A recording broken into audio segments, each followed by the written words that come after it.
Dalam sebuah pemahaman ekonomi umum, adanya investasi asing masuk ke sebuah negara menjadi ukuran suksesnya pemerintah di dalam mengembangkan ekonominya. Sungguh, kalau dari kacamata orang yang sederhana, maka pemahaman foreign direct investment kayaknya benar begitu. Tapi jangan ditelan mentah-mentah gitu atuh. Jangan sederhana pemikirannya. Pemimpin negara itu harus dalam pemahamannya akan investasi asing. Jangan digeneralisir. Kalau sederhana pemikirannya bahwa investasi asing ke Indonesia akan membawa kemakmuran, faktanya tidak sesederhana itu. Malahan kalau seperti saat ini pasti tidak akan membuat kemakmuran karena ada yang nggak benar memahaminya. Terbukti kehadiran FDI saat ini selama 7 tahun terakhir tidak membuat pemerintah berhenti cari hutangan. Jadi kalau salah FDI akan tetap tidak membuat makmur, akan tetap berhutang. Jadi kalau tetap berhutang artinya FDI salah. Itu sederhana saja. FDI kalau digeneralisir begitu ya terlihat benar, padahal investasi asing harusnya dipilah-pilah. Hanya yang menggunakan bahan baku lokal dan menghasilkan dolar lah yang diizinkan dan tidak mengeksploitasi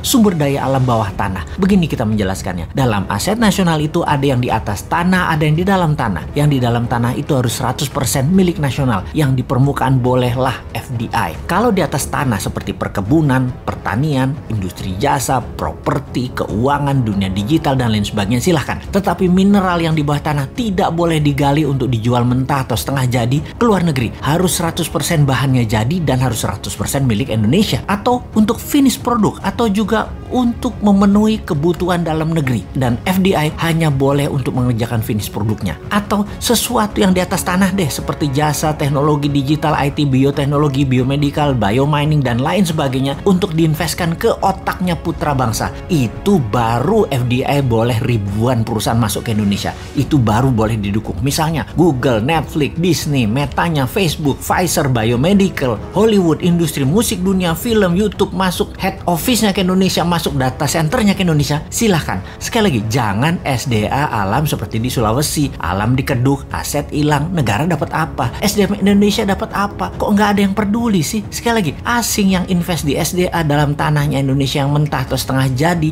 itu dikirim ke negeri asalnya, itu harus dilarang. Itu melanggar Undang-Undang 45 pasal 33 dan pejabat yang melindunginya harus dipecat.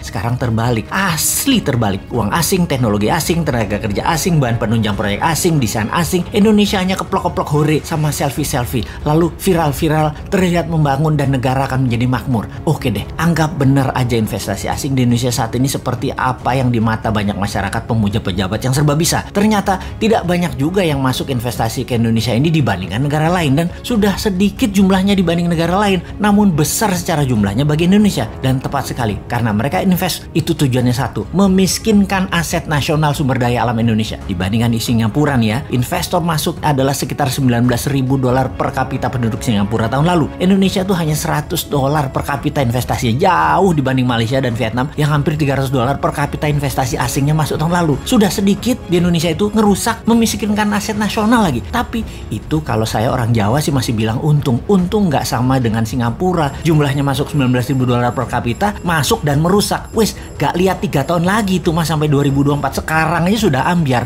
karena kecil ambiarnya. Nanti kalau sudah di atas tahun 2024 baru lo kerasa bahwa keputusan sekarang mengambiarkan juga, cuman slow pace aja. Jangan-jangan karena tahu bakal ambiar dan kalau yang dapat mandat bukan kroni mereka, bisa dipermasalahkan secara hukum mereka nantinya. Ya jadi harus diperpanjang deh jabatannya 3 kali atau harus yang jadi harus kroninya. Gitu ya? Mosok gitu sih? Katanya tidak gila jabatan, katanya rendah hati, nggak suka puja-puji. Kok mau 3 kali sih, piye toh?